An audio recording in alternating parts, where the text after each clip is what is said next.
Welcome back to the Deep Dive.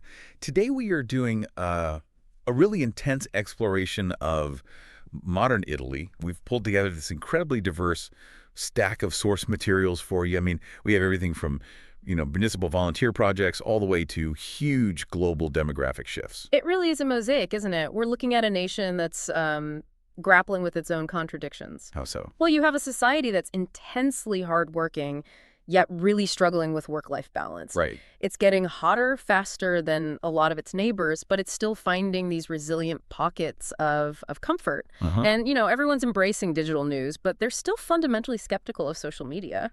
Okay, let's unpack this. Our mission here is to pull out the key insights. How is Italian society, its economy, its culture, how is it all evolving right now in 2024? Yeah. We want to highlight that tension between tradition and modernity, and I think most importantly, show you the surprising resilience you can find all across the peninsula. So we're going to start our dive in the place that's seeing massive change. Its geography and its climate.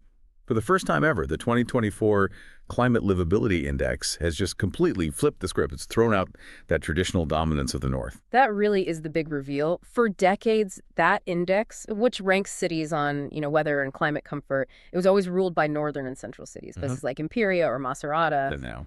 But this year, the top city is Cagliari in Sardinia, a southern city. And right behind it are Naples, Salerno, Agrigento. It's a huge reversal. And it reflects the fact that 2024 was the hottest year on record, right, both globally and in Italy. So I think we need to understand the mechanism here. Why is the South suddenly more livable than the North? You'd think it would suffer more from the heat. Yeah, that's the key question. The reason is that the index parameters themselves have been refined. They're trying to account for genuine modern extremes. So they're shifting from just simple averages to what? To measures of distress. We're now focusing on something called African heat, which is just the sheer number of days above 34 degrees Celsius. Okay. And maybe even more critically, perceived temperature. This is a metric that finally accounts for oppressive humidity. So that's the key. 34 degrees in Milan feels totally different than 34 degrees on the coast. Precisely. The index is finally measuring that genuine human discomfort. It's punishing the places that, used to have mild weather but just don't have that sea breeze to cut the humidity. And you can see that in the raw data. Oh, absolutely. Yeah. If you look at the numbers for African heat, the north is really struggling. Cremona, up in Lombardy, had the worst results, a staggering 58 days above 34 degrees Celsius. 58 days? That's almost 2 full months. It is. Now compare that to Cagliari, our new winner. It registered only 16 of those days. Okay, wait, but if Cremona, an industrial northern city, is that much hotter, why did Syracuse, which is a coastal southern city, perform the worst on perceived temperature? What's the difference there? That's a great question. Syracuse, even though it's on the coast, it just suffers from this extreme combination of heat and humidity.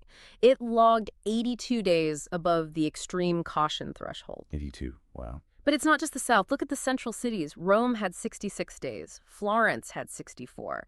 These are places that are now seeing these debilitating heat spikes. So the winners, like Cagliari and Naples, benefit from what? Just better breezes. Consistent sea breezes and fewer rainy days. Meanwhile, the northern regions, Lombardy especially, are now the rainiest in the entire country. This raises a really important question. How does a nation adapt when its historical markers for, a good climate, the wealthy, productive North, are suffering while these new climate havens pop up in the South? It implies some fundamental geographic and maybe even economic shifts are on the way. And that extreme heat is one burden, but there's this other profound pressure point, especially for young people. I'm talking about the sheer difficulty of becoming financially independent. Which brings us to Italy's generational squeeze. It's still one of the slowest nations in Europe for kids, adult children, to move out. The Eurostat data really confirms this. It's a cultural sticking point. The average move-out age in Italy is 30.1 years. 30.1. And how does that compare to the rest of Europe? To put that into perspective, it's a full 3.5 years above the EU average of 26.6. It's a massive societal marker. And the reasons for this are What? both economic and cultural, right? Exactly. We know 63% of Italians say that financial independence is just much harder to achieve now. But the culture is also changing to accept it more. It is. 46% of people feel society is more accepting of adult children staying at home. It's becoming less of a stigma and more of just, an accepted reality. And you can see the economic drag this causes, right? If young adults delay independence, it has to slow down entrepreneurship, housing, consumer spending. It absolutely does. And the data shows just how hard it is. We're seeing this rise of the boomerang generation. 21% of young people who did manage to move out eventually had to return home. They just couldn't make it stick financially. Exactly. And while men still leave a bit later than women, the underlying financial squeeze is clearly hitting everyone. And if that wasn't enough pressure, there's the annual logistical headache that we know as summer break. Ah, yes. The uniquely long 3-month summer school break, I think only Malta and Latvia share that. For working parents, this is a source of immense annual anxiety. How pronounced is that impact, really? Well, the data shows a huge spike, 40% in parents seeking psychological support between June and August. And it's specifically related to this childcare stress. 40%. And 63% of working mothers report feeling completely drained during that period. And the old support system, the grandparents, that's just not there anymore. It's simply less available. So many are now working well into their 70s. That traditional social safety net, which was built for a 20th century family structure, has been dismantled by demographics and economic need. So the financial cost must be crushing. It is. 72% of families say they make serious financial trade-offs, like delaying savings or other big purchases, just to afford summer childcare. It really highlights a systemic failure to update social policies. And this all feeds directly into these quality of life discrepancies we see across the country. I mean, the data for kids, youth, and seniors, it just confirms those old north-south patterns. It's fascinating how consistent it is no matter the age group. Bolzano in the north is still the best city for seniors. High social spending, low medication use. And for younger people. Gorizia shines for youth, lots of permanent job contracts, plenty of cultural venues. And for children, Lecco is at the top. High sports participation, low crime against minors. But the flip side of that is just as predictable. It is. The bottom 20 spots across all 3 of those quality of life indices are overwhelmingly taken by southern provinces. Trapani is last for seniors. Caltanissetta is last for children. So it's not just an economic issue. It's a systemic burden affecting every single stage of life. That's right. Okay, let's pivot to the economic engine, and let's tackle a major stereotype head-on. This myth of the lazy Southern European worker. Because according to Eurostat, the reality in Italy is the complete opposite. The data gives us a much clearer picture. Italy ranks among the highest in Europe for long work weeks. We're talking 9.6% of employees working over 49 hours a week. And the EU average is what? It's 7.1%, so significantly higher. They are intensely focused on work. And that commitment goes way beyond Monday to Friday. Yeah. Italy is second only to Greece in regular weekend work. 30.9% of employees work on weekends. And that's nearly double the EU average of 19.2%. And here's the kicker. That figure jumps even higher for self-employed workers. Right. Dramatically. Nearly 60% of self-employed people in Italy work regularly on weekends. So this tells us we're looking at one of the hardest working populations in Europe, often at the expense of that work-life balance we mentioned earlier. And this intense work ethic is directly connected to a massive growing need for care workers. Right. It's driven by these profound demographics.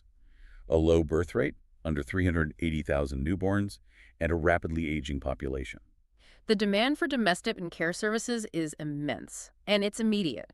Projections show that by 2028, Italy will need over 2 million domestic workers. That includes caregivers, housekeepers, everything. 2 million. And where is that workforce going to come from? The vast majority, we're talking 68%, will need to be foreign, mostly from outside the EU.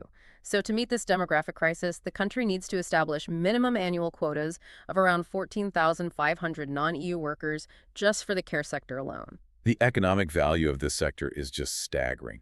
But there's a huge regulatory challenge hiding in this data. Exactly. This essential domestic sector, it contributes 15.8 billion euros in added value. That's a crucial 1% of the entire national GDP. And it saves the state about 6 billion in socialized costs. But that figure is profoundly undercut by a high informal labor rate. It's currently sitting at 47.1%. unpack that 47.1% for us. What does that mean? It means that nearly half of this essential multi-billion euro care sector is undocumented. It's off the books. That's a massive regulatory challenge. Huge in terms of taxation, worker safety, social security. It's a system that's just struggling to formalize the very backbone of its aging society. Okay, now let's talk about another massive growing part of the consumer economy.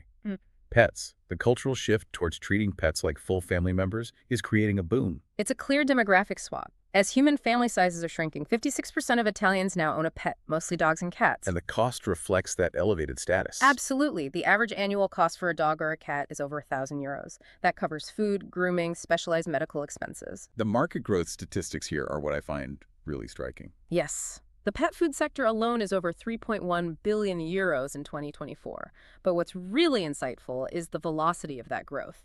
Its compound annual growth rate, or CAGR, has been 9.8% since 2021. And for those unfamiliar, a 9.8% CAGR means the market is growing extremely fast. Extremely. When you compare that 9.8% to the overall consumer packaged goods market, which only grew by 2.1%, you realize the pet sector is just exploding. And interestingly, cats are driving most of that value. It really underscores a fundamental cultural shift, a prioritization of pet health. It does.